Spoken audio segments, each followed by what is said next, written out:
we talk about goal setting here. Just tell us a little bit about why that's so important. Everybody's got responsibility for themselves, and that doesn't stop with age. There's going to be very, very little state support out there. Then Freedom Day. So we've talked about it.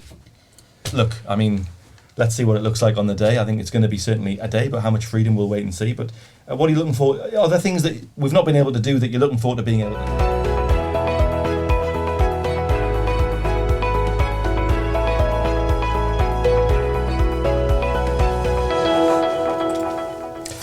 Hello everybody and welcome to another True Potential Do More With Your Money podcast. It's episode 77 and it's the 16th of July. We are just days away then from freedom by somebody's definition. But today we want to talk about your freedom, your retirement freedom. What are the things that you can do to retire in style? And for that we've got three people in the studio today who know everything there is to know about style, except where to find it. We've got Jeff Casson here, we've got Mark Henderson in the house today, and Phil Irvin is back on the podcast. Hello Phil. Hello Peter.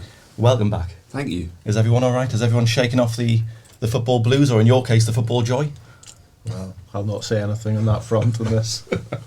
It's been a rough old week, Mark, for some people, hasn't it? But we've managed. It hasn't been easy. We've tried to keep most Scotsmen out of this office for a week, Peter, yes. But we haven't succeeded. No, not at all. Jeff, I was going to ask a question actually later on, but I'll ask it now. Have you been, as a Scotsman, buying more Italian stock this week, or as you work for an English-based company, have you been flogging it? What have you been doing? I've been keeping myself well diversified the way we keep the portfolio, so maybe a little bit of Italian, a little bit of English. It's a very good answer and very good message. Phil, have you had a good week? Yes, I've had a good week. I watched the football, but it was disappointing, but what are you going to do about it? Nothing whatsoever, and that will be the only mention on the podcast today of any kind of football. In fact, there is a red button under here for a Graham Norton style effect, so anybody who mentions it will go straight over, so we'll not get into that. We're going to talk about freedom today to retire in style, as I mentioned, and the sort of things that people can do, our viewers and listeners can do, and also from an advisor point of view, perhaps the kind of conversations that you might be having with your clients around some of the steps that people can take to get themselves into a position where they could retire either early or retire in a little bit more comfort. So we'll get into some of that very shortly. But Jeff, tell us about the week that was on the markets. So I suppose from markets this week, it's pretty much not a lot has changed over the course of the week, and it's not often that we can say that. But this week there's been a lot of news flow. But even with all that news flow in the background, we haven't seen any really significant reaction in equity markets. Equity markets still up over the course of the month, up a little bit over the course of the week. Really, there's a couple of the themes that we've touched on in morning markets that we've touched on in these podcasts over the past number of weeks, really to the fore there. A couple of those just to mention. COVID, Delta variant seems to be coming a bit more to the fore in terms of market participants thinking about the risks that may or may not have to growth, to confidence, particularly as you allude to Freedom Day.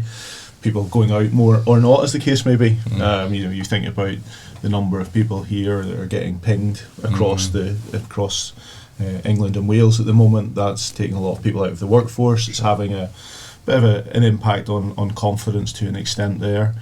And also that's feeding into some people's discussion around the speed of recovery that we've got. Will it have a slight slowdown as a result of that? And then that old sort of chestnut that we've been talking about over the past number of months, really, inflation. And we've seen inflation numbers from both the US and the UK this week that really speak to higher levels of inflation currently. Yeah. If we look at the US, we did an inflation reading of 5.4% for the month of June. Strip out the more volatile components of that. Food and energy still up 4.9, so really giving you an indication of where that's got to. The UK Wednesday, we're at around 2.5. So again, higher levels of inflation than's been expected, and that's something that, as a team, we've been talking about. But in both of those numbers, when you look into it, anybody that's looking to buy a car at the moment might have noticed this. Used car prices in the US up another 10% month on month, and the very same in the UK. The biggest contributory to the month on month change used car prices.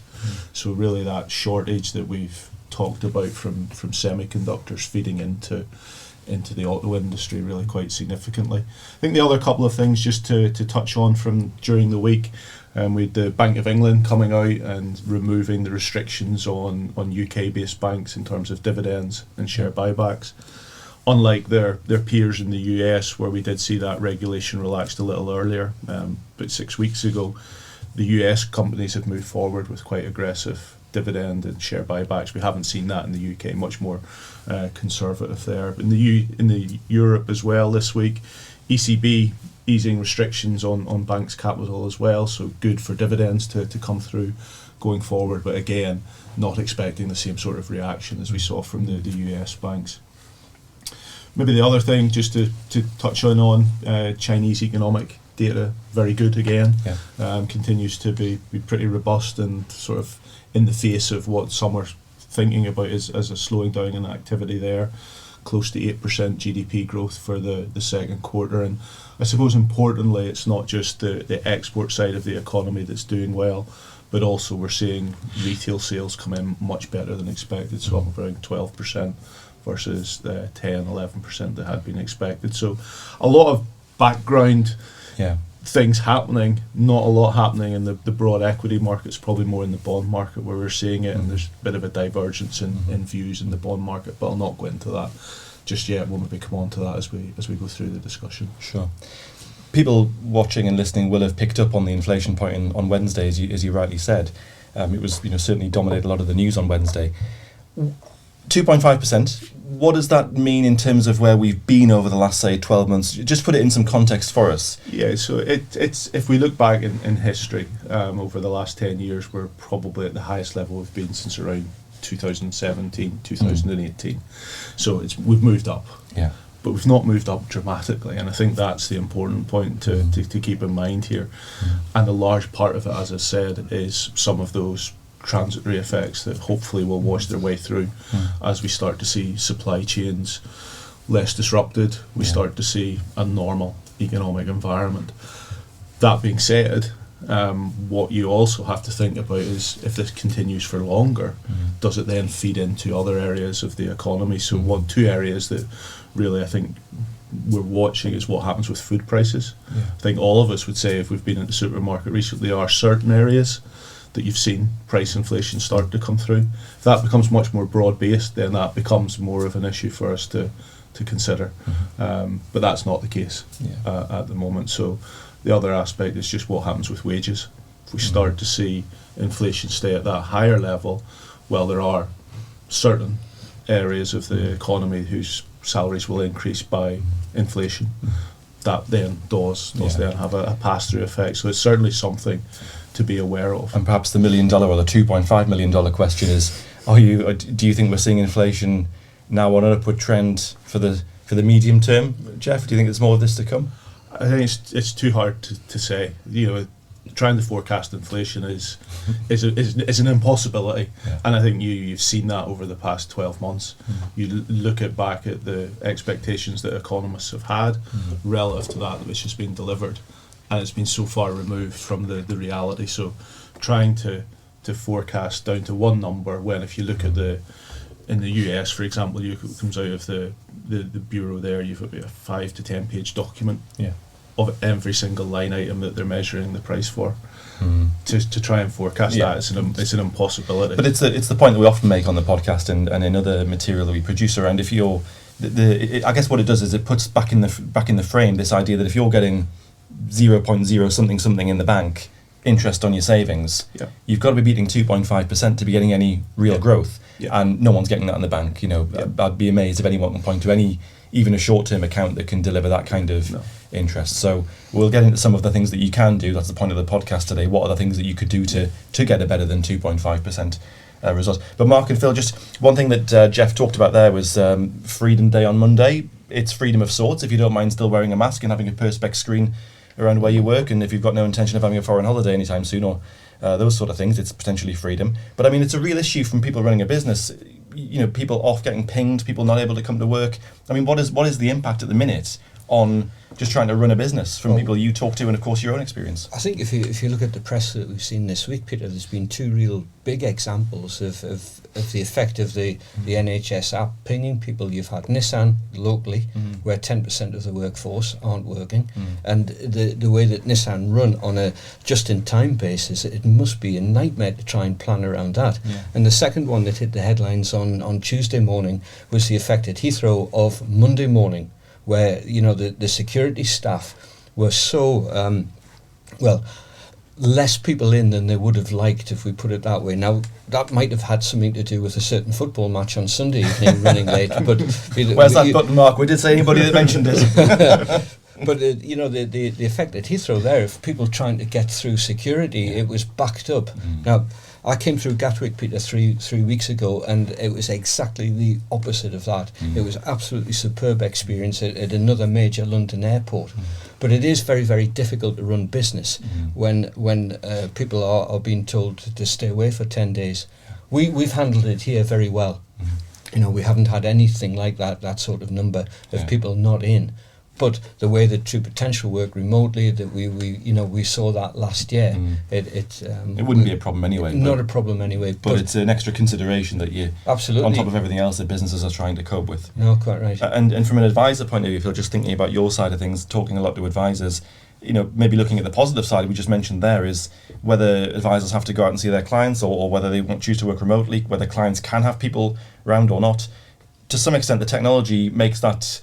It's not a critical issue because the advisor and the client, everything's online, can be on the app, it can all be done. There's no disruption that has to occur because of that. Yeah, that's correct. I mean, they have the option of going to see them if everybody hasn't been pinged, etc. But if they are, and obviously business needs to continue, people need to make contributions or savings, or what we're talking about today, they have the ability to do it. And I think that's definitely some of the learning that we've taken from the last 18 months. And that's what's put a lot of our advisors in good stead. So there's been no disruption that I've heard of from all of our advisors. I think clients have been serviced and looked after well. Yeah, absolutely. Well, let's get into some of the sort of topic today around what are the things that people listening and watching can do to get their own freedom. Forget whatever kind of freedom comes around next week, but let's think longer term, a retirement freedom and a kind of retirement that people might aspire to.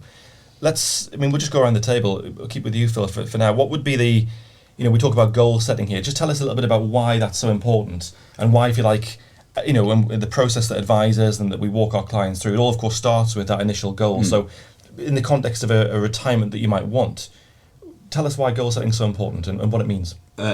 Goal-based investing is really important, or goal-based saving, or whatever you want to deem it as, in so much that you need to have a target, you need to have an objective in pretty much everything in life. Like when I got in the car this morning, I did have the aim of coming to this office, otherwise I would have ended up in Darlington. But you need to know where you're going, and you need to keep on track with where you're going, because obviously if you keep it invested, sometimes you can get ahead, which is great, and sometimes you can get behind, and you need to keep looking at where you're at on that journey and making adjustments in terms of whether you put a lump sum in or maybe increase your contributions for a short period of time, and that really is vital to getting what you want out of, say, it's a retirement goal.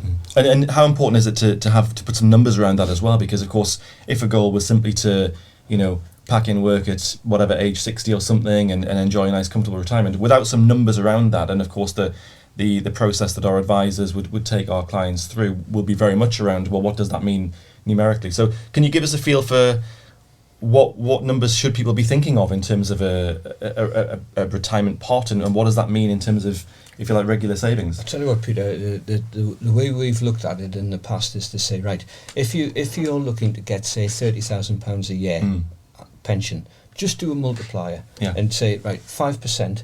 If that is the return that I need to get £30,000, how much lump sum do I need? And it's at times by 20.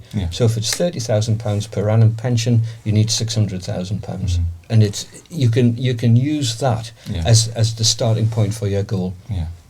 It's remarkable actually when you do those numbers. I mean, they're quite right. That is exactly the way to think of it. But I was reading last week, I think that the average pension pot in the UK is well under £100,000 in terms of where people are right now. Of course, that's only a moment in time, and there's these sort of averages in a way is to give you a very poor picture of actually what reality is. But But those kind of numbers, there's a lot of people in the country who'll be well off the sort of sums you'd be talking about. So, Yeah. you know, there's clearly this kind of podcast around what can you do is very well timed. But I suppose there's a lot of that comes down to when you start. Yeah. So trying to encourage people to start as early as possible. And I know it's a hard decision to do. Well, do I put some money into my pension or do I go out tonight? Yeah. Well, actually, if you even do that once every 4 weeks and don't go out but put some into your pension, that's going to stand you in great stead going forward because of that power of compounding. Absolutely. Over It time. was not to want to steal a story that we might be doing shortly, but it was around if you were to forego, well, as the country opens up and people go back to work, or people have certainly been coming back to work for the last few months, but this idea of a new kind of way of working where you might work, say, in an office 3 days a week and work remotely, say, a couple of days a week, Yeah. versus going to the, I'll not name any brands, but versus popping into the sandwich shop and blowing £5 or £6 a day. You know, those 2 days when you're now not doing that, if you were to forego that on the 3 days that you're still at work, and impulseSave, we'll talk about that shortly, but impulseSave that because you made your lunch at home, for example, the saving over, you know, that little and often over 20 years or so at a decent rate of growth that we'll come on to, would more than get you that figure I talked about, what is the average pension pot. So just, you know, the point is you don't need to have hundreds of thousands to put in at one go. As you rightly say, Jeff, a few pounds here, perhaps saved by not having, you know, the sandwich or doing that twice a week, not 5 days a week. That can be the thing that over time makes a huge difference. It can do, Peter. I don't know if you remember a few years ago we did a staff meeting and used an example of one of the large fast food restaurants and said, right, if you took a burger and chips with a large drink once a week and you're in your early 20s and put that money away, you'd have over £200,000 by the time you come to retire, given growth rates that we've seen over the past. Sure. And it's just that little bit there. And, you know, we run a workplace pension scheme here. The average contribution that goes in is £153 per month. Now, it's a great start having that workplace pension, but £153 a month is probably the same that most people pay on Sky or cable TV or whatever by the time you look at your expenditure. And the workplace pension, the thing is that comes out of your pay before it hits the bank account, so it's not really noticed. But it can suck people into a false sense of security that I'm saving for my pension, I'm saving for my retirement, that's it, I'm done. Now, it's very easy for us to sit here and say, oh, don't spend and don't do that. And everybody's got to live. You've got to have a bit of fun. But £153 a month, just try and put a little bit more, as you've illustrated therein, and it'll all help when it comes to your retirement pot, because nobody else is going to look after you. You've got to look after yourself. Absolutely. That's an interesting way to think about it, actually. Just if you're not travelling to work and you're not using that, you can quite easily set up direct debit or impulseSave, whatever, to say, well, that's what I would normally spend. I'm just going to impulseSave that there and then. So not just your lunch, but maybe your commuting costs as well, if you train, bus, stuff that you things that you're not using those days. I mean, you're right to say that. You know, you've got to have a bit of fun in your life, but there are things that were costs about, which you could, if you like, redirect those. So I think maybe what often puts people off is this idea that, well, if I'm not saving hundreds and hundreds and hundreds of pounds, is it really worth it? And the answer is yes. If you've got over a time horizon, if you're invested in something getting you well above that inflation, and you can keep at it in the little and often, we talk about pound cost averaging. In other words, just doing it regularly and not worrying too much around timing markets and all the rest of it. Just chipping away over time does. Phil, you're a smart guy, Phil. I mean, a clever bloke. How old were you when you started saving for your pension, Phil? Were you one of these? We talk about, start early. Did you start early, Phil? Probably not early enough. When I was about 25, I started taking life a bit more seriously. That was 10 years ago. So. Oh. Yeah. But agreeing with everybody that the best thing you can do is start early. Time is the best aid for saving towards something. As we've said, you put small amounts away, the more time you have, the more it can compound, especially if you invest it with the likes of these gents here. And even small amounts can really add up when they begin to compound, and especially if you're younger. I don't count myself in this camp anymore. You can afford to take potentially some more risk and potentially get a higher return because you don't need to necessarily access the monies for a long period of time. But you do need to start doing it, because I read this morning that I think the average UK person will outlive their pension provision by 10 years. So people need to put money away without trying to be a doom monger. No. That you do very well. Well, I do very well. But we all play our role, Mark. And let's just talk a bit about Phil mentioned there, Jeff, getting a good rate of return, a good growth. I mean, and which links to the risk point, doesn't it? And obviously, again, I think risk is something which is perhaps poorly understood or has seen in only in the negative. Yeah. I'll be cautious. I'll be in your 20s and in your 30s and perhaps even in your 40s. You've got a long time till you need to access that pension pot. So you can afford and you should take potentially with advice, of course. A bit of a fair amount of risk earlier on when you've got the time to be able to see it out. Or is it you're taking the opportunity that's afforded to you by time? So that opportunity of taking a longer term view, of taking potentially more risk within the way you think about allocating your capital is afforded to you because you've got that time, and that time horizon is there, and it's well worth thinking about using it. But for everything where there is increased risk or increased volatility is probably the way to think about it. The couple of the things that we've touched on already help navigate that, because if you're saving on a regular and frequent basis, you're able to take advantage of volatility on the downside. That allows you to buy in at a cheaper price and benefit from that recovering over time, and then it allows you to spend that time to allow that to accrue and compound as well. So I think risk, as you rightly say, Peter, does have that negative connotation to it, but I think it's also about the opportunity that volatility does present to longer term savers. And I think it was mentioned on the podcast last week, there's a risk in being too cautious and not taking enough, if you see what I mean. So, but can you just give us some of the numbers then that we talked about? We talked about inflation, we talked about bank rates. I mean, what sort of performance are the true potential portfolios, say, which is where people's money could be invested, or would be invested? If we look at our balanced portfolio over the last five years, and we look at annualised returns, we're talking about 6.7, 6.8% on an annualised basis. So that's after costs. So we compare that to where we are with inflation. That's offering our clients the ability to hit their goals and to do that. And if you think about compounding up at 6-7% versus putting £100 in the bank and seeing inflation at 2.5%, 1 year's time, you're looking at 97.50 in terms of your purchasing power. So you're seeing that being eroded, whereas you're seeing positive after cost growth in the performance of being exposed to riskier assets, and that's what you need to have, that exposure to earn a positive return. I think the other thing to bear in mind, Peter, is that talking about figures, you've got 20%, which is the contribution that the government make to every pension. The saving that people make. So on top of the compounding, you're getting that going in as well. So whilst that's still here, don't waste it. Absolutely. Take it. Yeah. Absolutely. impulseSave, I wanted to talk about that because that is the way, that is the mechanism that if you can, as we say, cut back on that sandwich, and if it's not all, save on the petrol cost and invest it instead, impulseSave is the tool that enables you to do that. And I'm determined on the podcast that someone, not me, is going to demonstrate how we do an impulseSave, Mark, in real time. And I happen to know you do have your phone with you. So would you like to demonstrate an impulseSave for our viewers and show how quickly it can be done? It's going to be, I can show you, Peter, no problem at all. Oh, I haven't got my phone. It's funny how everybody always says that when we... there we are, he has got his phone.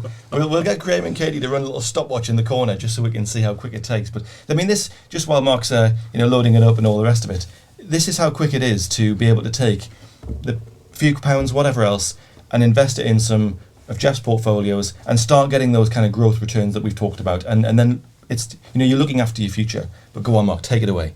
Well, Peter, it's actually done.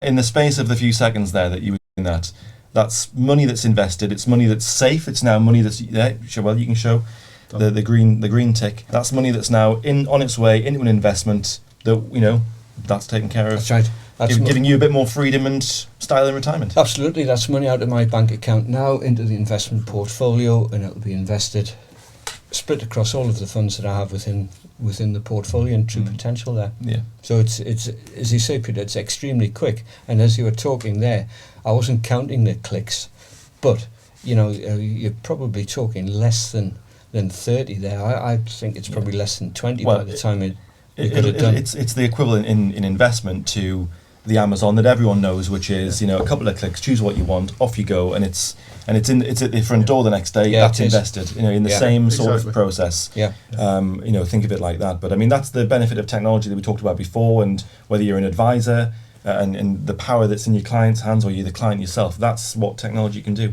It is. That's the usage of impulseSave has increased year on year ever since we've brought it out. Primarily last year and into this year, the trends are fantastic. I think 300% increase when we were looking at the stats the other day, year on year. And why is that? Well, a lot of it was down to last year, where we discussed it earlier. People had to use technology to transact business, and what we find is with most behaviours is once you've done it once, you lead the horse to water. Then the horse, without trying to give an equine tone here, they can self-serve and put money away as and when they need to. Because it's a good idea, and it's an easier way of doing it than having somebody come around your house and pick up a cheque. If Mark had to write a cheque there, we'd be here a long time. Yeah. I was trying to give a horse one-liner there, but I couldn't. Not one that I'd want to broadcast anyway. Well, the impulseSave side, I know we're talking in July now, but the peak, not unsurprisingly, is at the end of the tax year. And as you say, Phil, in years gone by, advisors would have to go around and collect checks, or there was a change, so there was drop-off points at local hotels which would be open depending on where you were, up to 10 o'clock at night or 1 o'clock in the afternoon or whatever. That just it takes it all away. And there are some deadlines which are imposed by legislation, which is the end of the tax year, but anybody can impulseSave all the way through the year, and we're finding that tax year end peak is reduced as people are looking at the allowances they can have for both pensions and ISAs, and taking advantage of the technology to top it up as and when, with the variable amount as well, Peter. As you're saying there, if it is the sandwich, or if it is the petrol, the surplus on that, just stick it away and it's done. It's invested, and Jeff and the team are looking after it. It's also, I suppose, there is about the frequency of it as well. The more often you're doing something, to Phil's point, you get into the way of doing it. But in the same way as you can do it with the impulseSave, if you're thinking about that longer term retirement, let's use direct debit as well. Thinking about how you can do that, just have it tucked away. Forget about it. Yeah. It just happens. And then as well, use the impulseSave and those additional top ups that you want to make. Just want to lift the bonnet a little bit on what happens now to Mark's pound that he put in there on impulseSave, because it now comes into your responsibility, if you like, and the team's responsibility to now invest that. And you mentioned at the top about diversification and advanced diversification. So, for any new viewers and listeners to the podcast, just explain what we mean by that, or what you mean by that. What is advanced diversification? So from our perspective, that advanced diversification is about the ability to use multi-asset investing to really diversify the holdings that you have in a portfolio. If we think about what was traditional diversification, it was a portfolio that just had bonds and equities effectively in it, maybe some cash and then a little bit of property. That eventually moved out into much more of an international context from maybe a UK specific, and then using the advantages of various different managers as well is what we view as advanced diversification. Why is that important? Because not one individual is going to know how the market is going to evolve. People have different views. We see that all of the time. So if we think about that in our perspective, that's about using different managers with different styles, different ways of implementing within portfolios to ensure we're getting that level of diversification for our end clients. And if you think about that, our balanced portfolio, and just the numbers are quite amazing when you dig into it and you look at the underlying holdings that somebody can have. If we just dig in and unpack every single manager that we have available, and it's close to 100,000 holdings within the balanced portfolio, and that speaks to that real underlying theme of diversification. That's across the managers that we use. So well diversified portfolios. So this is it, isn't it? So Mark's the impulseSave that Mark just made, that doesn't, it's not that pound goes straight into one company where it's completely up and down on how that company performs. 100,000 split 100,000 ways. The absolute antithesis to eggs in one basket. Yeah, very much so. And that is core to everything that we believe in as a business. And it's the technology that enables that. So that money leaves Mark's bank account, drops into the platform, and then the platform itself puts it out across each of those underlying managers. And that's the beauty of having an integrated solution. Yeah. And what you've seen there, Peter, is it exclusive, because the technology is exclusive to True Potential. The portfolios are exclusive to us. The funds, the managers that we use are running the True Potential funds, and the funds that we use aren't available anywhere else. And it's giving, as Jeff just highlighted there, the diversification. So my money is spread across tens of thousands of different holdings now, which is... I think one of the other things to think about there is, as these strategies have evolved, typically the multi-asset strategies that we're using, the uniqueness of them, they're developed bespoke for ourselves, but they're typically also would only be strategies that high net worth, ultra high net worth individuals would be able to get access to. Using the strength of our proposition, we're able to bring those strategies to the fore for everyone. And with impulseSave, you're getting that from £1. And you're getting access. And as we just all of proved, those we don't strategies. just talk a good game. We play a good game. We're all invested. All of us around this table, and everyone else here invested in those portfolios. I asked Phil the question before about when Phil started putting money aside. I guess from you working in investment management, you would have been quite tuned into that very, very early. I would have thought you'd been good savers from the off. Is that right? Were you putting your pennies in your money box did you have a little glass jar when you were 12 years old, Jeff? I did. Yeah. So that's when it started. I think actually it goes back to thinking about one of the things I've talked about in these podcasts before about education and how that's conveyed. And I think if I go back and think about my own savings culture, where did that come from? It came from my parents who saved, and that's worked all the way through for me, and again the same for my kids as well. So that's, you start early, you get into the way a bit, to Phil's analogy. Once you're in that way of doing something, It's just a habit, isn't it? It just becomes a habit. There's some of us in the room, Peter, I'm not going to mention his name, but he finds ways, or he used to find ways of enhancing his income. Every time he went away on holiday, he'd be buying some goods and then selling them in the car park. Oh, is that right? And it wasn't Jeff, and it wasn't you, and it wasn't me. Oh, well. Hello, Phil. I think we should move on from that. Just enhancing your savings, weren't you? That's right. Did you impulseSave your ill-gotten gains, Phil? They weren't ill-gotten, but they were definitely gains, and they were impulse-saved in the main. I did enjoy some of said gains. I wondered why the back suspension on your car was looking a bit... Well, I've actually recently bought a new car. It's got a huge No boot. wonder you had to do that. And the state I see you've gone for as well. Yeah. Right. Anyway, let's move on. Very, very quickly. What about, we talked there about people, perhaps when you've got a longer time horizon, but what if people watching this are thinking, well, that's all very well, people in their 20s, but I'm a little bit older than that now, I'm perhaps in my 40s onwards. What is the message still the same, or are there other things that people should be thinking about if retirement's a little bit closer? Go ahead. I was going to say, Peter, I'll just go back to what I said earlier. Everybody's got responsibility for themselves, and that doesn't stop with age. There's going to be very, very little state support out there. So it's never too early to start, but it's never too late to stop. Yeah. Good. I'm trying to just follow that through in my head, but yes, never ever stop, just keep on going. But I mean, you were going to say, Jeff, it's... I think even if you're in your 40s and you think about life expectancy, there's still another 40 years probably there to come, so you definitely want to think about how you're going to save, because in the same way you would have that discussion with a 25 to 30 year old setting out that time horizon, it's a long time horizon to think about if you potentially think you want to retire at 55 and life expectancy is 83, 85. It's another 30 years worth of income that you need, and probably moving to low risk or cash at that point in time is probably suboptimal.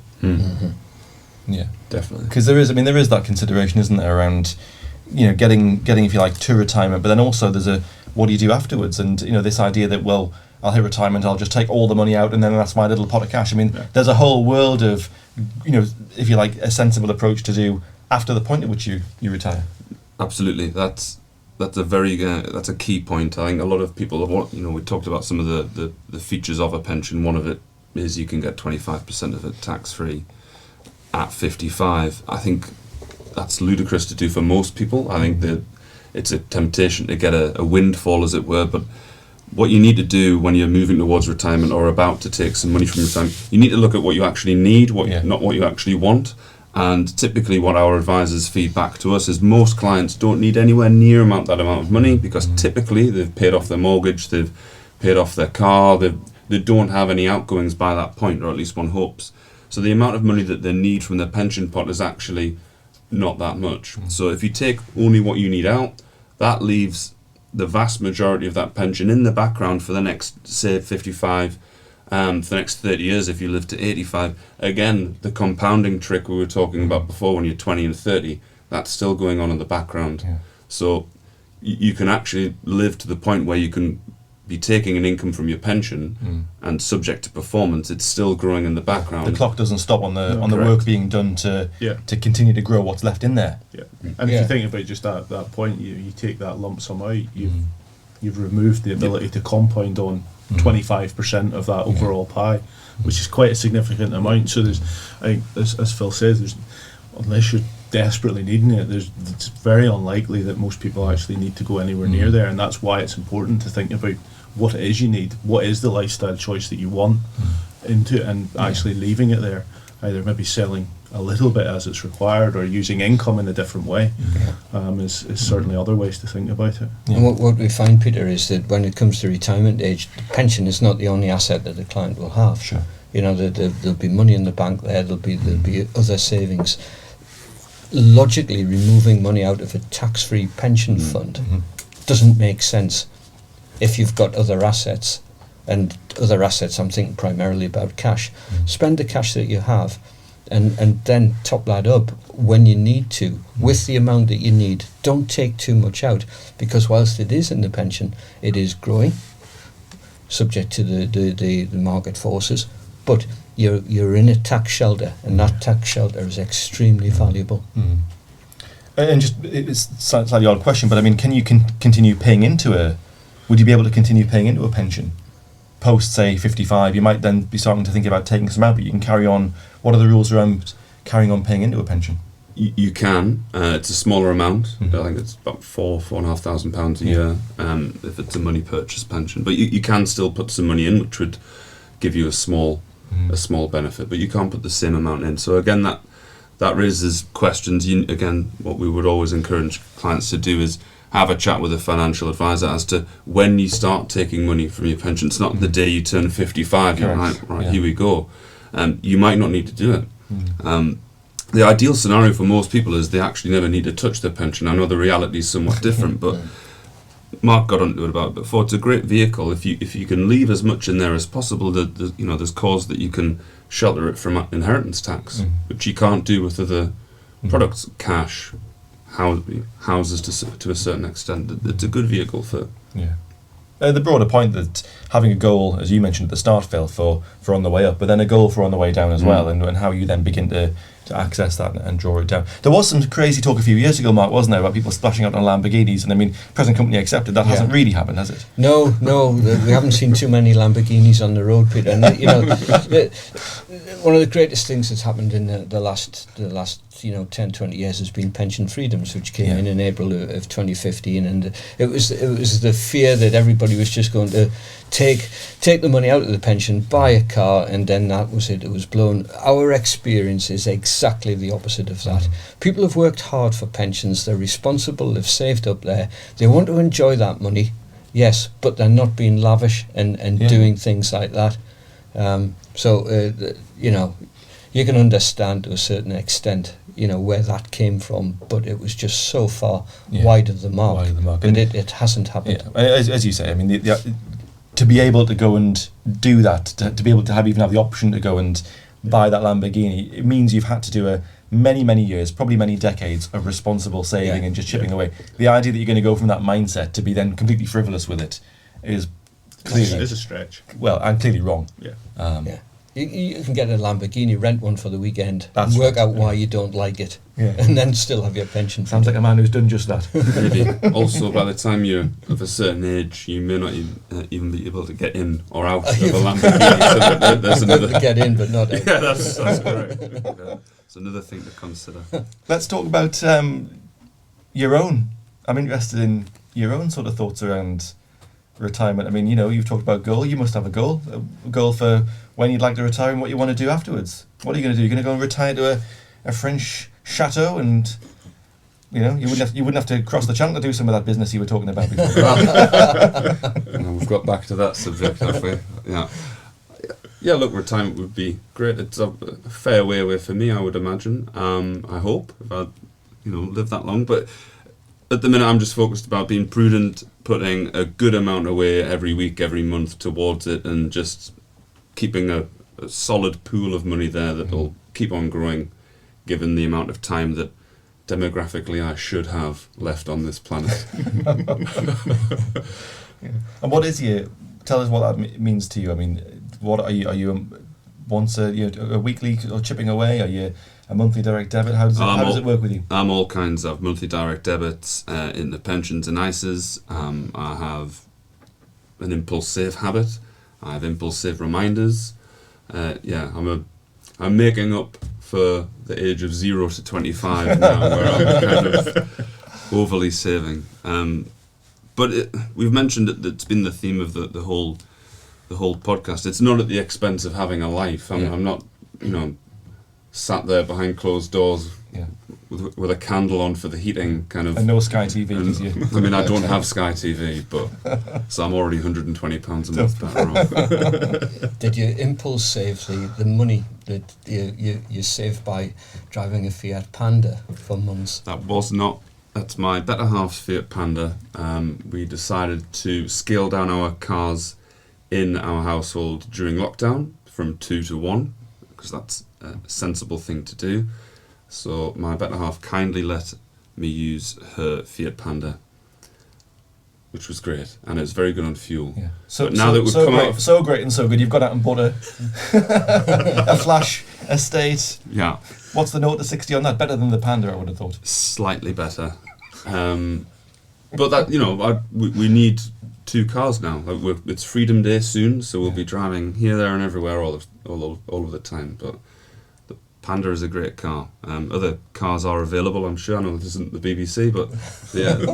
or Top Gear. Or Top Gear. The fuel economy did make a significant, allow me to make a significant saving. Yeah. But thank you, Mark, for bringing up another subject. I could see why I was brought on this week. Absolutely. Jeff, tell us about your retirement. What's your retirement dream, Jeff? Is it the Lamborghini or something else? The Lamborghini, of course. Yeah, that's just what I need.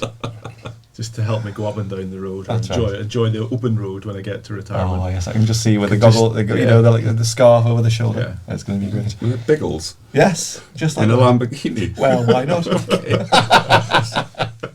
Those are the visions you're getting, Phil. Maybe just me. Maybe if he was driving a 70-year-old car, perhaps. Peter. Well, a 70-year-old or the 1970s Lamborghini then. All right, okay. I don't know. Let's move on quickly. Collector's item then. Absolutely, Yeah. yeah. I wouldn't describe you like that myself. But Mark, go on. We're on. You're not going to get off scot-free on this one. What's your retirement dream? Are you going to go and live abroad somewhere or not? Is that not? No, I don't think so. I don't think so, Peter. Is this a polarised argument between a Lamborghini and a Fiat Panda? If it is, I know which side I'm going for. Well, they're both Italian thoroughbreds. No, well, that's right. One's a mongrel, though. No, Peter, I think, retirement, well, hopefully it's a long time away. But when it does come, I want it to be comfortable. Yeah. And that's why we put provision in place now. And I know it sounds dull, and it contrived even, but that's what you have to do. You take responsibility for your own income. Well, it shouldn't be in boring, and retirement. it should be fun. And the way to make it fun is to do the sort of things we've talked about Quite right. today, which Quite is right. get yourself into a good position. Right, as we begin to wrap up, then Freedom Day. So we've talked about it.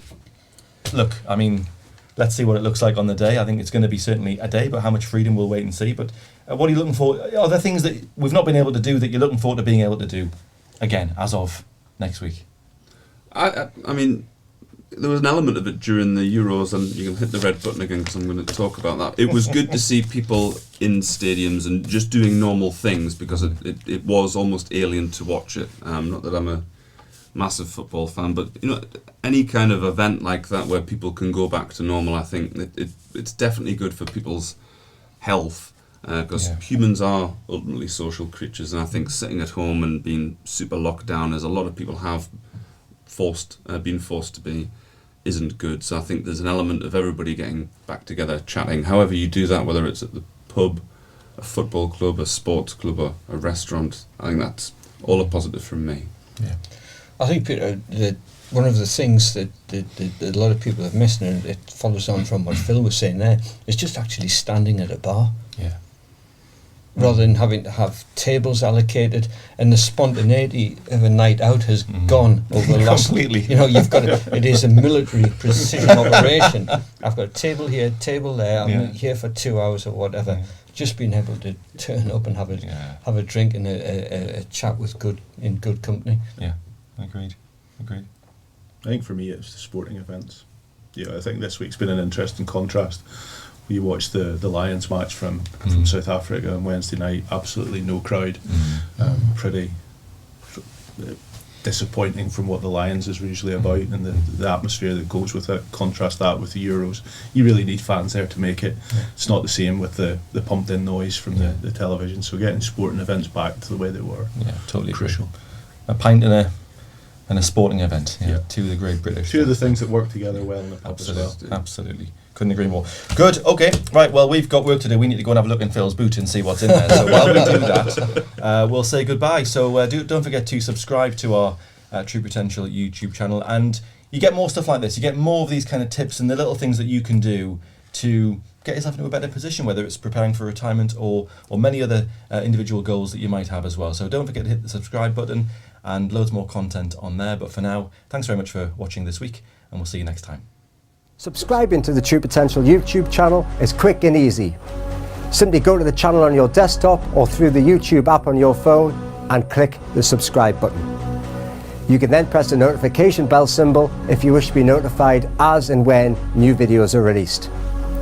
Doing this is a great way to keep yourself updated with market developments and personal finance insights. Thank you to everyone who has subscribed, and we look forward to continuing to help you do more with your money.